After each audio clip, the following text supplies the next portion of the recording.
Rádio Rio de Janeiro, a emissora da Fraternidade, passa a apresentar Luz na Penumbra, programa que leva ao seu coração a mensagem da doutrina espírita.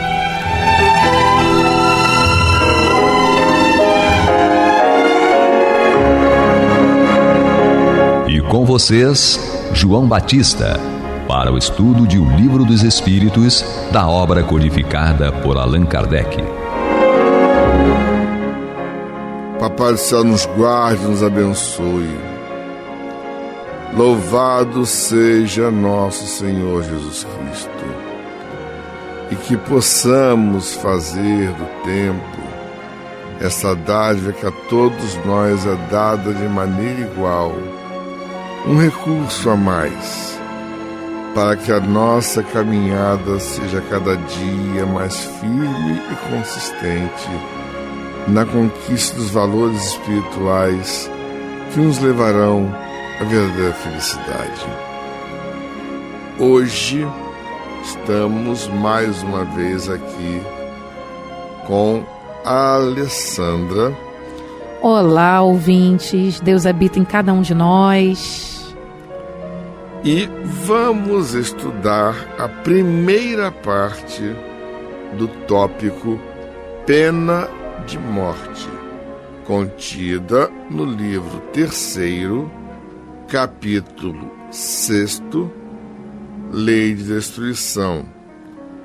Este último tópico encerra o capítulo, ou seja, faremos hoje a primeira parte. Na próxima semana faremos a segunda parte e encerraremos o capítulo. Isso significa que no início de julho nós já estaremos entrando na lei de sociedade. Tá? Isso é só para a gente mais ou menos se posicionar no processo de estudo. Na pergunta 760, sobre pena de morte, Kardec pergunta aos espíritos: a pena de morte desaparecerá algum dia da legislação humana? Eles respondem: a pena de morte desaparecerá incontestavelmente, e sua supressão assinalará um progresso da humanidade. Quando os homens estiverem mais esclarecidos, a pena de morte será completamente abolida da terra. Os homens não terão mais necessidade de ser julgados pelos homens. Refiro-me a uma época ainda muito distante de vós. Aqui os espíritos pontuam, a distância que falta ainda para isso. Falta muito tempo. Lembrando que, mais uma vez, assim como no último programa, nós estamos falando da questão da legislação, duelo, pena de morte, como as leis humanas são falíveis. Imutáveis. Exatamente, tanto que os espíritos estão aqui corrigindo as leis humanas. Então, aquela criatura que considera que por seguir arriscam, todas as leis, é uma criatura boa, precisa repensar, porque as leis não dão conta. As leis humanas não dão conta das leis divinas. Então, as leis divinas, elas estão muito mais gravadas dentro de nós do que em qualquer livro, qualquer papel, em qualquer documento. Tá? Então, a espiritualidade nos chama a atenção aqui a respeito disso, quando dizem que a pena de morte desaparecerá. E é um progresso da humanidade que desapareça. A pena de morte nada mais é que uma falta de esclarecimento dos homens, porque não corrige. Nós que somos espíritas sabemos que aqueles espíritos que são condenados à morte aqui no planeta Terra, na verdade, eles continuam vivos. E muitas vezes praticando tanto ou mais do que faziam, intuindo criaturas. Então a pena de morte não resolve o problema. Bandido bom é bandido morto é uma frase que não é espírita. Não deveria ser dita por espíritas, porque não reproduz a verdade da fé espírita. Tá? Então, esse é um aspecto que eu queria levantar aqui da resposta dos espíritos. Depois, Kardec faz um comentário. Ele diz: sem dúvida, o progresso social ainda deixa muito a desejar, mas seríamos injustos para com a sociedade moderna se não víssemos progresso nas restrições impostas à pena de morte entre os povos mais adiantados e na natureza dos crimes aos quais se limita a sua aplicação. Se compararmos as garantias de que a justiça entre esses mesmos povos procura cercar o acusado, a humanidade de que usa para com ele, mesmo quando o reconhece culpado, com o que se praticava em tempos que ainda não estão muito distantes, não poderemos ignorar a marcha progressiva em que caminha a humanidade. Então houve progresso, né, segundo o que Kardec está levantando aqui. Ele levantava aí no século XIX. Hoje, mais ainda, houve mais progresso em relação a isso. Mas não podemos dizer que a pena de morte esteja abolida, não. Ainda existe. Se bem que não está, né, pelo menos na Constituição brasileira, hoje, não existe mais. Porém, observamos que é praticada. É praticada. É contrária à lei dos homens, mas é praticada no Brasil.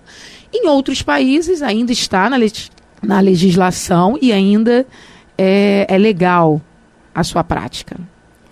Bom, existe um ponto aí fundamental que cabe a esclarecimento aos ouvintes. Quando a Alessandra fala de que a pena de morte ainda é aplicada dentro do nosso país, cabe esclarecimento. Quando vemos situações de injustiça social, preconceito e violência contra pessoas mais fracas, aí estaremos vendo, pior de tudo, isso está aí sendo considerado uma coisa perfeitamente normal pela sociedade como um todo. Imaginemos, por exemplo, se você tem um indivíduo de cor branca correndo, é alguém que está apressado. Se você vê um homem de cor negra correndo e está vestido com roupa de trabalho, roupa comum, é muito comum se considerar esse sujeito está fugindo de alguma coisa. Não se está dizendo que esse sujeito é um criminoso, vai se dizer que está fugindo de alguma coisa. Se você tem um indivíduo que está bem arrumado, bem vestido, e que dá um sinal de que está passando mal, coitado, ele está passando mal, vamos chamar um socorro. Se esse homem for um maltrapilho, tá vendo? Bebeu,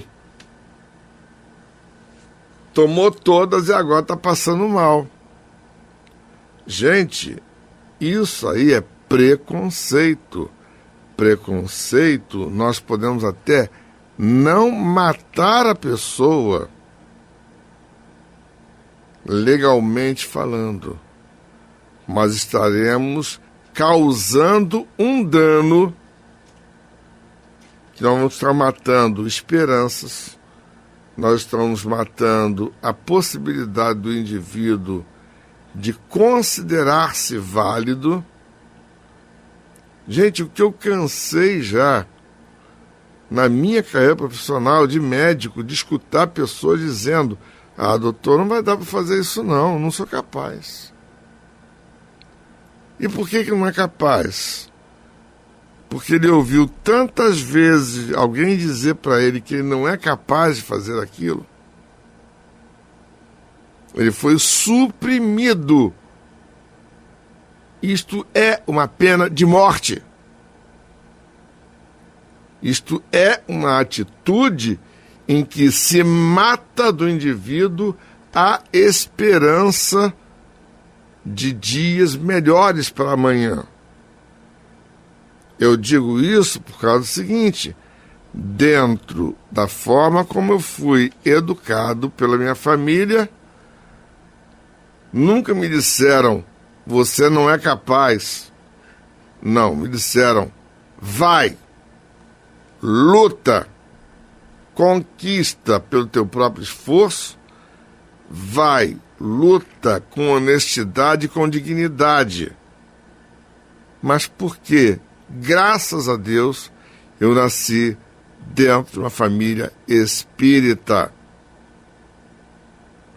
aonde eu vi os valores do conhecimento, do trabalho e da caridade serem levados a sério. Eu tive uma tia-avó que havia uma instituição que contava todo ano no aniversário dela, ela fazia uma festa em benefício daquela instituição. Aí ela desencarnou. A irmã dela mais nova prosseguiu com a tarefa. E continuou. Ela chegava a encher 3 combis de doações para a instituição. Tá? Depois que ela desencarnou, uma sobrinha foi e assumiu esse encargo. Eu não sei até hoje se tem gente da família tocando essa tarefa para adiante. Mas se tornou uma espécie de um ponto de honra. A ponto das pessoas me dizerem assim: não é a instituição que precisa de nós, não. Nós é que precisamos fazer esse trabalho. É isto. Quando você não é capaz de tocar o trabalho lá no ponto da frente, sendo o líder do trabalho, como foi o Aurino Costa, no caso da instituição, é a São Cristão Vicente Moretti, em Mangu. O Aurino Costa desencanou, o trabalho está indo adiante. Então, eles contavam com o auxílio de várias pessoas. Dentre essas, as pessoas que foram parte da minha família. Muitos já desencarnaram, mas o trabalho foi feito enquanto eles estiveram aqui entre nós. Então, isto é acreditar, isto é investir.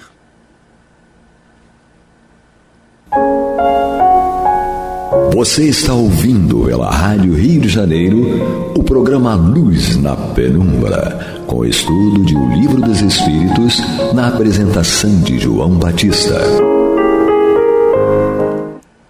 Meus irmãos, vocês me desculpem o entusiasmo e a empolgação, mas é porque, graças a Deus, eu tive bons exemplos, viu? Eu sei que eu sou o espírita mais vira-lata que eu conheço, tá? Eu só falo e reconheço o mérito de quem tem. E o mérito dá-se a quem o tem realmente. Tá? Vide o exemplo do Serginho, que me atura há um tempão, viu? O negócio é esse. Então, na pergunta 761, eu vou fazer o estudo. A lei de conservação dá ao homem o direito de preservar sua própria vida. Não usará ele desse direito quando elimina da sociedade um membro perigoso? Tipo assim, a pergunta de Kardec é assim: gente, o cara é bandido.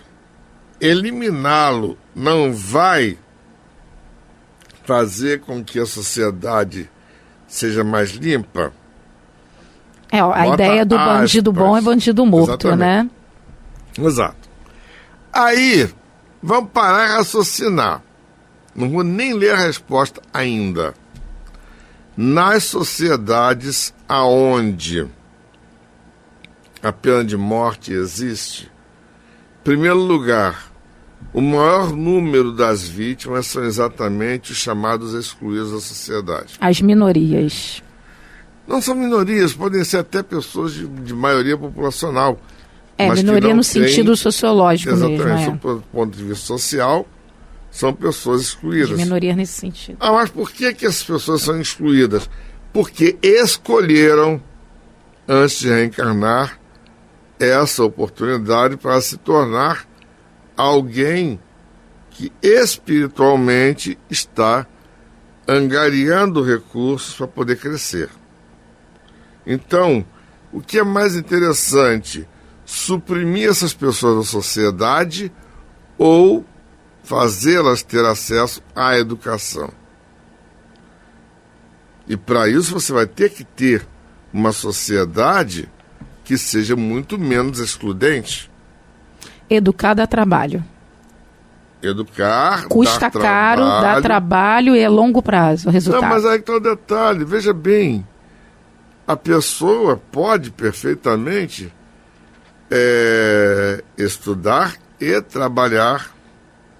O pessoal hoje fala tanto, de uma maneira assim, um tanto paternalista, a criança tem que estar na escola. Tudo bem. Eu acho que você botar uma criança puxando o rabo de uma enxada numa lavoura, ou trabalhando de boia fria como cortador de cana numa grande fazenda, tá? Não a torna uma pessoa melhor, porque essa criança vai estar excluída do processo de alfabetização. E isso daí realmente é criminoso sob o ponto de vista social. Agora, existe uma questão muito importante.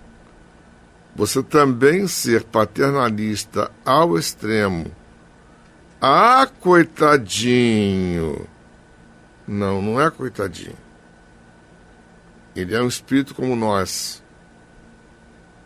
Ele tem que ter noção de direitos e noção de deveres. Tá? É como a cena de um filme que eu assisti uma vez. Um filho que foi criado longe da mãe, ele se reencontra com a mãe e vai visitá-la.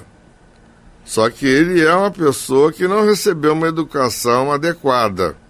O que ele faz? Ele senta na poltrona e bota o pé em cima da mesa de centro.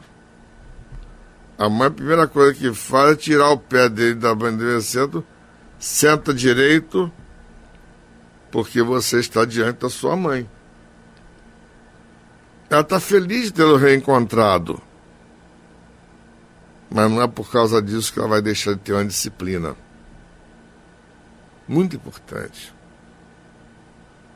Tá? As pessoas estão, parece que, perdendo essa noção de referencial em todos os aspectos.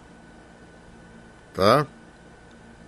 E aí, veja bem, há outros meios de se preservar do perigo sem matar. Além disso, é preciso abrir ao criminoso a porta do arrependimento e não fechá-la.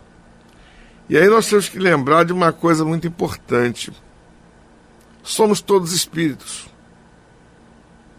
E o mais importante, na verdade, a pena de morte já está dentro da nossa vida.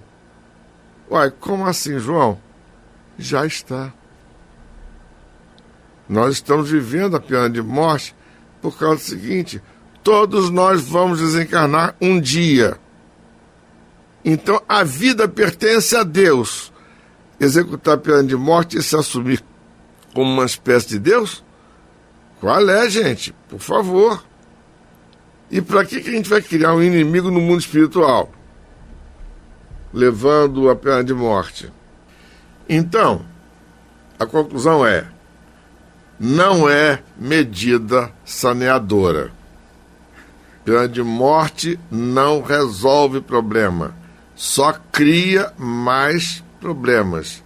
E as sociedades onde ela é aplicada chegam a situações até caóticas. Vamos encerrar agora com a Alessandra. Se a pena de morte pode vir a ser banida das sociedades civilizadas, não terá sido uma necessidade em épocas menos adiantadas? Os espíritos respondem: necessidade não é o termo. O homem julga uma coisa necessária sempre que não encontra outra melhor. À medida que se esclarece, vai compreendendo melhor o que é justo ou injusto e repudia os excessos cometidos nos tempos de ignorância em nome da justiça. Então ele deixa bem claro aqui: é ignorância, não é uma necessidade. A ignorância humana fez gerar essa prática, que é a pena de morte. E não é uma necessidade. Gosto de lembrar, ao ver isso aqui, me veio à mente, a ovelha perdida de Jesus. E dedico essa mensagem a todos aqueles que defendem a pena de morte. Vinha um pastor com suas ovelhas e uma delas se perdeu. Ele poderia seguir com aquelas que estavam com ele e deixar aquela única ovelha para trás. Mas ele volta e busca aquela ovelha que ficou perdida. Resumidamente, né? O que Jesus quer nos trazer com essa mensagem? Não deixemos as ovelhas para trás. Por mais que estejam perdidas, por mais que estejam no caminho que julguemos um caminho equivocado, não nos cabe julgar. Façamos como o pastor, que volta e acolhe a ovelha. O mal não se combate com o mal. O mal se transmuta com o bem.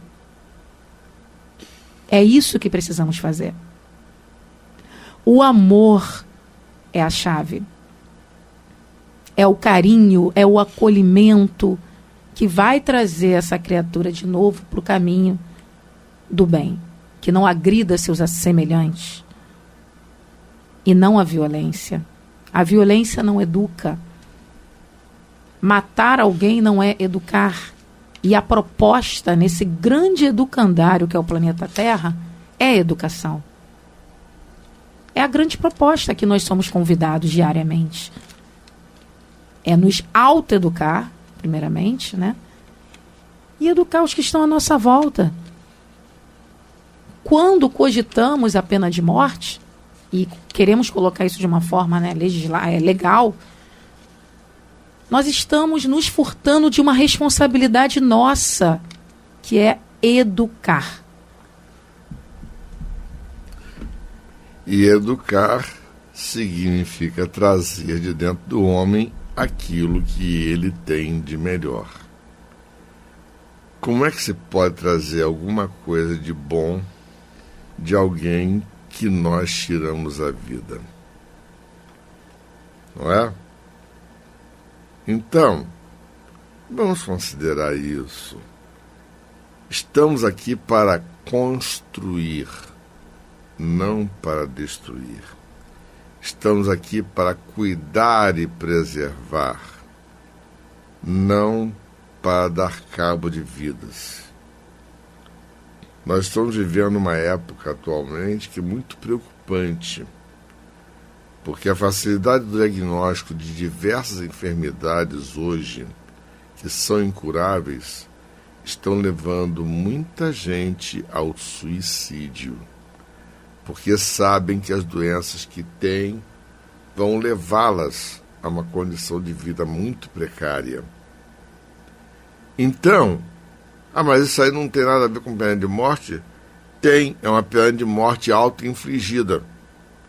O indivíduo que se suicida quando descobre que tem uma doença incurável que vai levá-lo a uma condição de vida miserável e de grande sofrimento.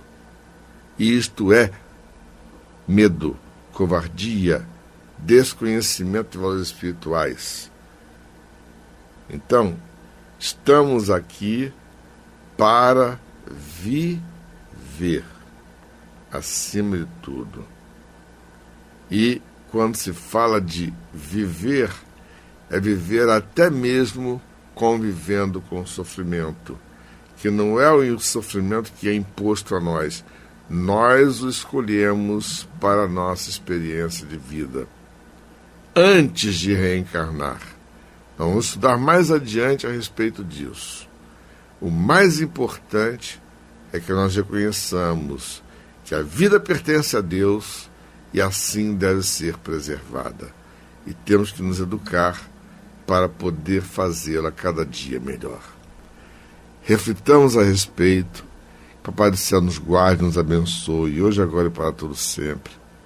Que louvado seja nosso Senhor Jesus Cristo, que possamos fazer do tempo essa dádiva que a todos nós é dada de maneira igual, um recurso a mais para que a nossa caminhada seja cada dia mais firme e consistente na conquista dos valores espirituais que nos levarão à verdadeira felicidade. Graças a Deus. Graças a Deus.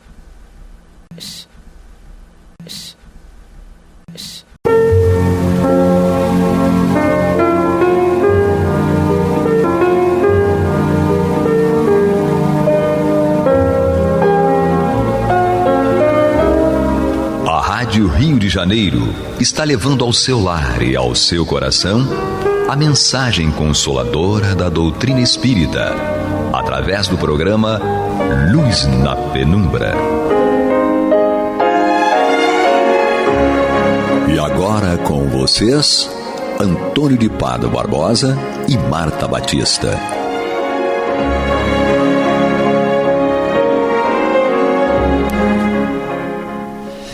Olá, meus amigos. Estamos aqui mais uma vez dando continuidade ao programa Luz na Penumbra, no qual nós estudamos o Evangelho segundo o Espiritismo de Allan Kardec. Estamos aqui no seu capítulo 13, que a vossa mão esquerda não saiba o que dá à vossa mão direita. E que trata, digamos assim, daquilo que nós eventualmente fazemos de bem para os nossos irmãos, para os próximos, mas que ao fazer isso devemos ter o cuidado de fazer de forma mais discreta possível. Em tese, é essa a ideia do capítulo, esse ensinamento do Cristo. Hoje, mais especificamente, nós vamos estudar a beneficência, que é o tema que consta aqui das mensagens dos Espíritos. Há pelo menos umas 4 ou mais mensagens, 5 mensagens, na realidade 6 mensagens sobre a beneficência, porque é uma coisa realmente de suma importância para todos nós. E para dar início aqui ao nosso trabalho, está sempre aqui conosco a Marta Batista, que vai nos abrilhantar com seus comentários, e na técnica o Cláudio. Então, Marta, vamos lá. Vamos ao trabalho. Vamos falar então sobre a beneficência. Nós sabemos que é a beneficência de uma forma, né, mais simples, mais reduzida, seria a caridade material, né?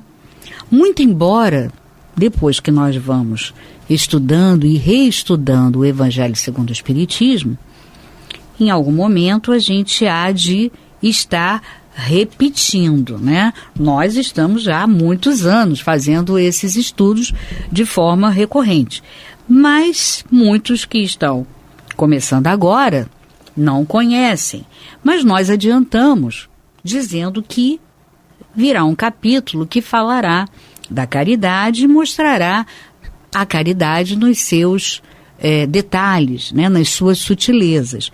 Então nós sabemos que mesmo aquilo que chamamos de caridade material, ela tem determinados tons que vão permeá-la, que na realidade colocam a caridade material num patamar um pouco mais sutil, que é o patamar quase espiritual, né? Então sabemos que mesmo essa caridade material, ela tem que passar por determinados critérios. O primeiro é o critério que dá título ao capítulo, né?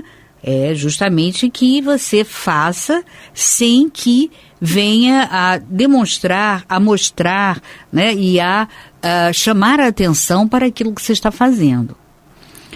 E muitos vão dizer assim, puxa, mas eu não estou fazendo isso por mal, né? Eu estou falando porque na realidade eu estou tão feliz de fazer essa caridade, eu sinto tanta alegria que eu quero que outros também sintam o mesmo que eu.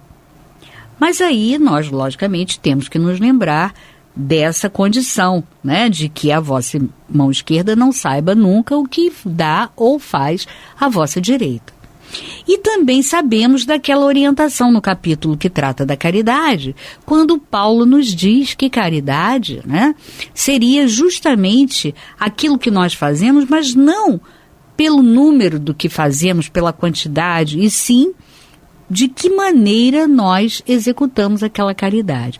Ora, quando você trata, né, e mostra e apresenta que a caridade, se ela não respeitar determinadas sutilezas, ela não será a verdadeira caridade, como nos diz Paulo, nós começamos a perceber que mesmo a caridade material está permeada de sutilezas espirituais, são sensibilidades, né, que estão na ordem do espiritual. Então, entendendo bem isso, nós vamos começar a estudar a beneficência e sabermos entendermos o que o espírito Adolfo, o bispo de Alger, nos traz aqui nessa mensagem. Ele diz, inicia: a beneficência, meus amigos, vos dará neste mundo os mais puros e os mais doces prazeres, as alegrias do coração que não são perturbadas nem pelo remorso, nem pela indiferença.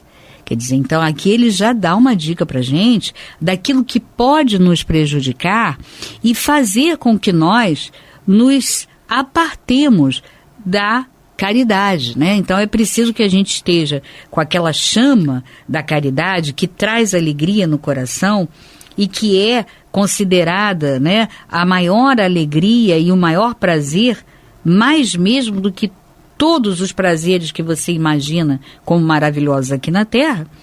E então percebemos que tanto o remorso como a indiferença são fatores que, se nós não estivermos atentos e vigilantes, poderão nos separar daquela prática da caridade que é tão importante, como ele diz aqui, né? Que traz aquilo que nós buscamos. Todos os espíritos buscam a felicidade. E a caridade traz isso para todos.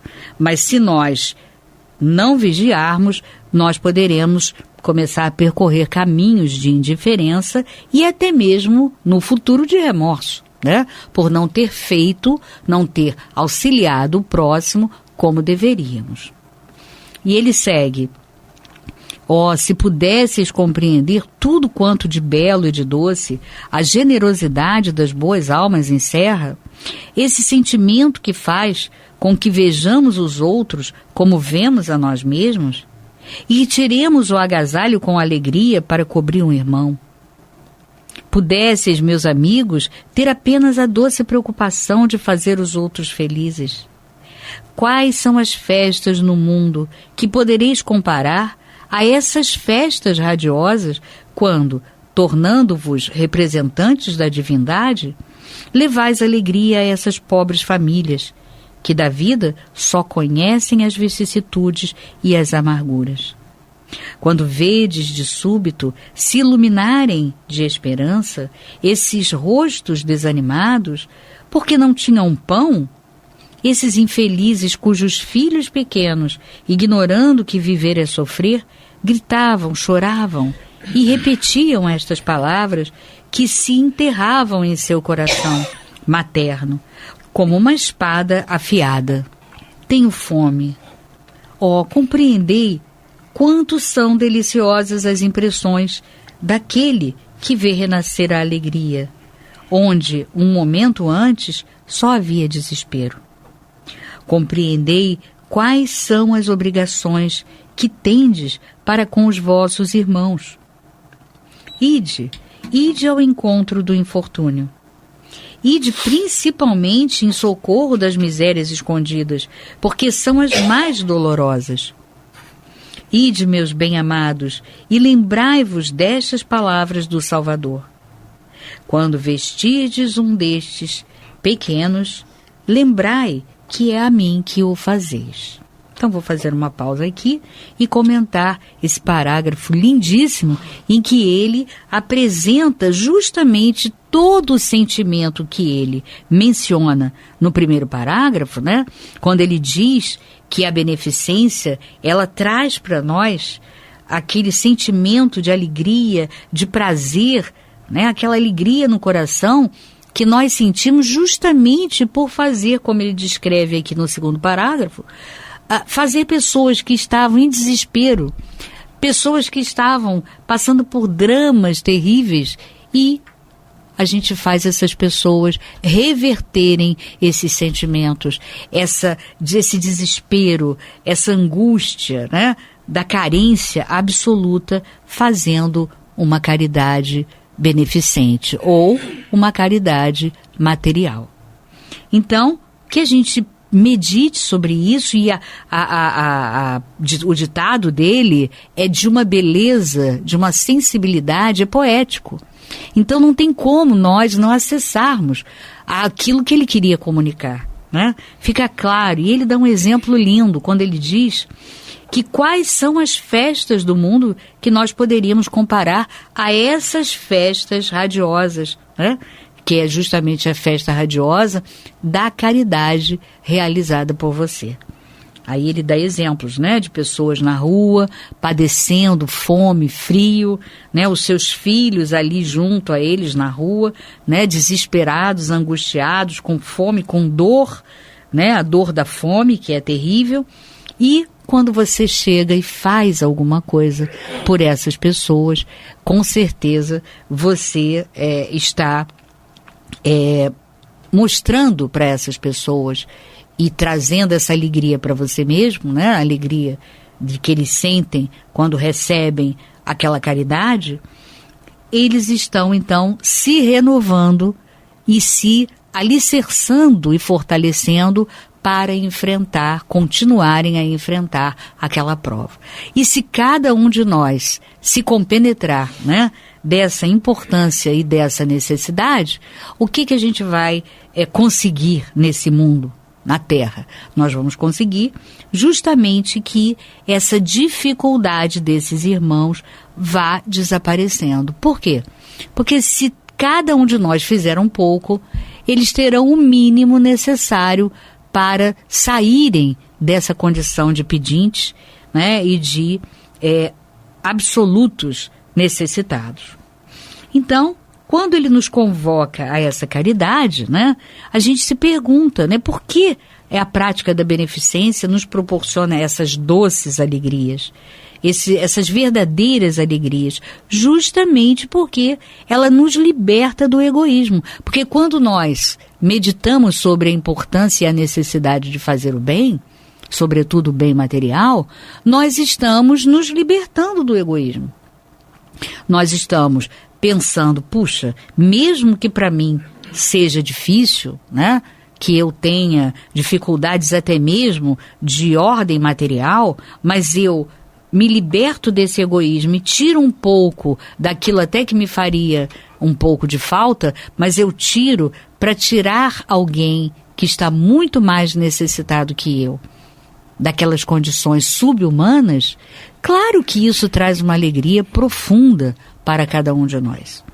Então, por que a prática da beneficência, ela nos proporciona essa alegria? Porque nos liberta daquilo que nos coloca para baixo, ou seja, nos coloca na densidade material, né? Quando você vai se libertando do egoísmo e abre as comportas do teu coração para atender alguém que precisa mais do que você, claro que isso daí você está se transformando, você está se libertando de amarras que te colocavam preso à terra, né?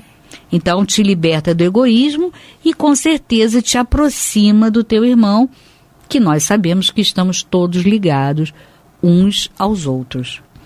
E ele segue: caridade, palavra sublime que resume todas as virtudes. És tu que deves conduzir os povos à felicidade. Ao te praticarem, eles criarão infinitas alegrias para o seu próprio futuro. E durante o exílio desses povos na terra, serás para eles a consolação, a antecipação das alegrias que gozarão mais tarde, quando todos juntos se abraçarem no seio de Deus de amor. Foste tu, virtude divina, que me proporcionaste os únicos momentos de felicidade que desfrutei sobre a terra. Que os meus irmãos encarnados possam acreditar na voz do amigo que lhes fala e lhes diz: é na caridade que deveis procurar a paz do coração, o contentamento da alma, o remédio contra as aflições da vida. Então imagina, né, ele nos mostra que é a caridade que realmente vai nos libertar deste momento, né, desta transição de dificuldades que vivemos aqui, de provações que vivemos aqui na Terra. É justamente a caridade. Por quê? Porque ela vai nos trazer justamente o contentamento da alma, vai nos trazer paz no coração e vai nos trazer o remédio contra todas as nossas aflições. Então, por quê? Porque você está atendendo aquele irmão que está numa prova, né? Pelo menos no âmbito material mais difícil do que a tua, e você atendendo esse irmão com essa dificuldade profunda, como ele diz aqui, você antecipa, né, a ele as alegrias que ele gozará no futuro, quando ele for, né, um espírito cada vez mais evoluído até atingir, né, a gradação de espírito puro. Até lá, ele tem ainda um percurso duro, difícil de passar. E se você é o agente, é o instrumento de diminuir, de minorar essa dor, essa dificuldade, é claro que isso vai te trazer um retorno maravilhoso. Além de você mesmo sentir as alegrias de ser generoso, ao invés de sentir a dor do egoísmo.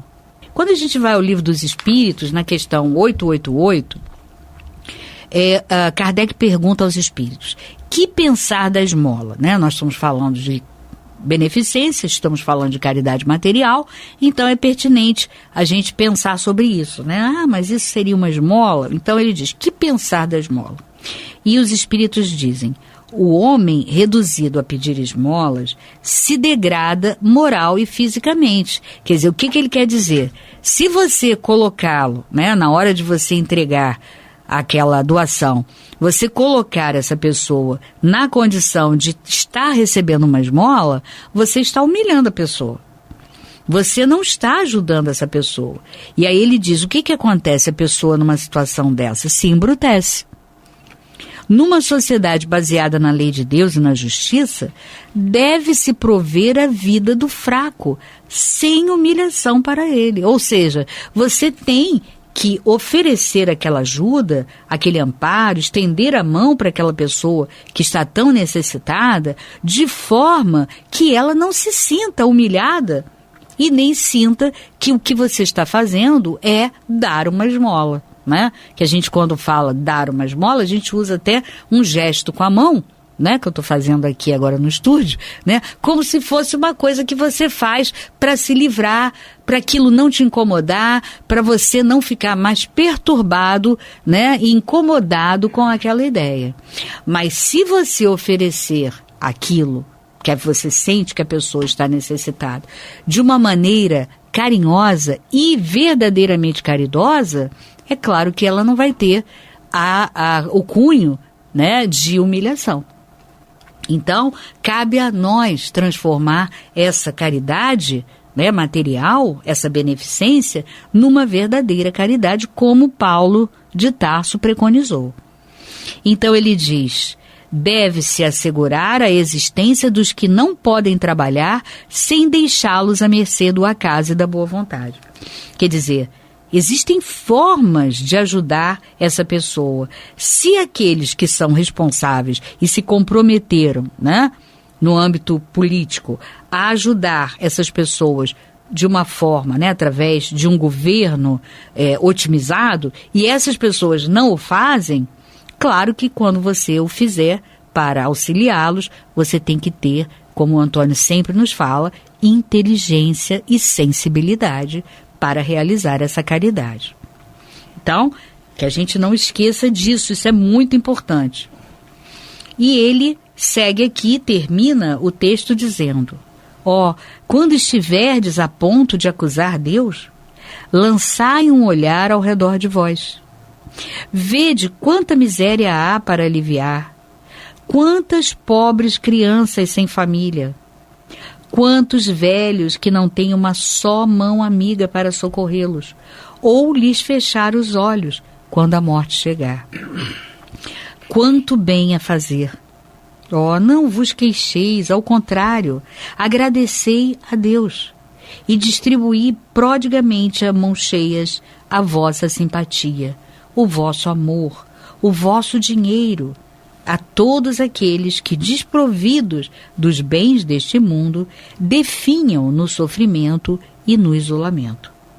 Colhereis alegrias bem doces aqui na terra e mais tarde, só Deus o sabe. Quer dizer, ele mostra, né, de uma forma interessante, como eu iniciei a a explanação sobre a beneficência, que até mesmo a caridade material, ela também deságua inevitavelmente na caridade moral. Se você estiver fazendo a verdadeira caridade, né? Se você usar a inteligência e a sensibilidade para realizar essa caridade, com certeza você a fará materialmente, mas ela será permeada de tanto carinho, de tanto amor, que ela será também uma caridade moral. E aí, com certeza, você não estará mais dando uma esmola, né? Você estará realizando a beneficência. Não é mesmo, Antônio? Certo, Marta. Quando Kardec pergunta aos espíritos como é a caridade sob a visão de Jesus, eles respondem que seria a benevolência, a indulgência e o perdão. Então, a caridade pura é isso, é querer o bem de alguém, ser indulgente e perdoar. No caso, querer o bem resume tudo, inclusive fazer o bem. A beneficência é fazer o bem. Então é um trabalho que tem que ser realizado. Começa desde você estender a mão a pessoa necessitada no meio da rua, precisa de umas moedinhas, até você fazer grandes obras, até você amar o seu próximo, independentemente de qualquer situação dele. Ele pode até ser extremamente rico, e você tem que amá-lo, tem que querer o bem dele, tem que ser beneficente com ele também. Ele pode não precisar de você de nenhuma benesse material, mas ele precisa, às vezes, da sua companhia. E você, fazendo companhia a ele, você está praticando um bem. Como diz ele aqui: quantos velhos que não têm uma só mão amiga para socorrê-los e lhes fechar os olhos quando a morte chegar. Este velho pode ser um ultramilionário. Claro. Pode ter, inclusive, sido uma pessoa ruim, que afastou de si todos os amigos, por ter sido uma pessoa egoísta, prepotente, por causa até da riqueza. Então vai morrer, vai ficar o fim da vida sem ninguém. E se você vai lá fazer companhia, você não vai levar dinheiro para ele. Claro. Não vai levar, nem não precisa, mas a sua presença mostra que você está praticando um bem. E atrás disso está o que você está querendo, o bem dele, que ele não morra sozinho, que ele morra com alguém do lado, que ele não fique só na velhice. Então, esse é um processo em que nós estamos envolvidos. Não é uma coisa ao mesmo tempo, eu disse aqui uma vez, é uma coisa às vezes paradoxal, porque ao mesmo tempo é uma coisa clara para a gente esse processo, e ao mesmo tempo é difícil de nós compreendermos a sua simplicidade. Nós podemos achar que a caridade é uma coisa muito difícil para chegar a esse ápice da caridade de Jesus, então relaxamos, não praticamos aquela coisa mais simples, como de dar um bom dia ou dar uma moedinha. Esse é o simples. Agora, nós temos que entender que é o processo, nós temos que começar com o bom dia e com a moedinha, igual aquela viúva que deu as 2 moedinhas lá no templo. É assim que começa. E há de chegar um dia que nós teremos condições econômicas para dar mais dinheiro, ou mesmo que não tenhamos, daremos a nossa presença junto à pessoa necessitada. Então, é assim que eu vejo, eu entendo a mensagem que ele está passando. E ele está nos dizendo que, quando nós praticarmos isso, nós vamos sentir uma felicidade indescritível. Então, o maior beneficiado dessa prática vamos ser nós mesmos. Porque a pessoa pode até não ter seus problemas resolvidos com aquele nosso ato de beneficência, seja material, moral, que seja. Aquilo aliviou um momentinho, mas depois ela volta a sofrer. Mas nós vamos ser felizes naquele momento e nunca mais vamos perder aquele prazer, porque quando nos lembrarmos daquilo, nós vamos ser felizes novamente. Cada vez que nos lembrar, eu passei um dia lá na rua do ouvidor, ajudei um mendigo que estava lá, você sente o mesmo prazer que sentiu daquela vez. E ele continua lá, mas você sofrendo, ele continua sofrendo, faz parte do quadro dele, mas você, naquele momento, foi importante para você e é eterno. É isso que o bispo está nos passando aqui, nos dando uma visão melhor da que a caridade. Eu ouvi de uma amiga minha semana passada que ela não sabe o que é fazer o bem, ela não sabe o que é amar o próximo. É difícil explicar a você, realmente, né? Não tem palavras para definir o que é o amar, que deve amar o próximo, como Jesus pediu. Mas você começa pelas beiradinhas, igual mingau quente. Começa dando bom dia. Exatamente. Cumprimenta todas as pessoas, seja o porteiro do prédio, seja o síndico, seja o dono da construtora. Bom dia. Assim que você vai começar, você vai se sentir mais feliz, falei para ela. Então é isso que o bispo Adolfo, bispo de Alger, espera de nós. Mas o nosso tempo, Marta, já está esgotado. Então nós vamos ficando por aqui hoje, prometendo voltar no próximo programa. Sim. Com mais histórias aqui do Evangelho. É verdade. Muita paz a todos. Muita paz.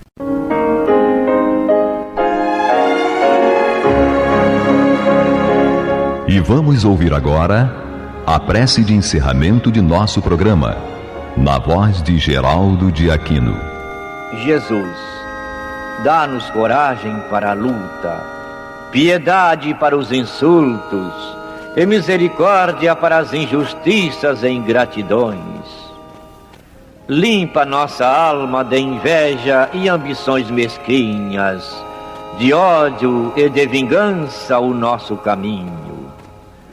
E que dentro em pouco, ao recolher-nos de novo ao calor do nosso leito, para que o sono nos dê a paz e o esquecimento das tristezas humanas, possamos sentir, Senhor, no mais íntimo de nosso ser, a doçura indefinível do Teu amor e a grandeza incomparável da Tua divina presença.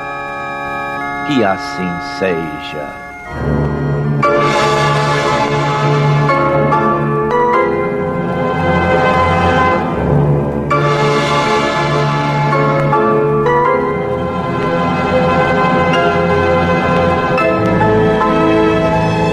Acabamos de apresentar o programa Luz na Penumbra, que voltará a ser apresentado amanhã às 21 horas nesta emissora.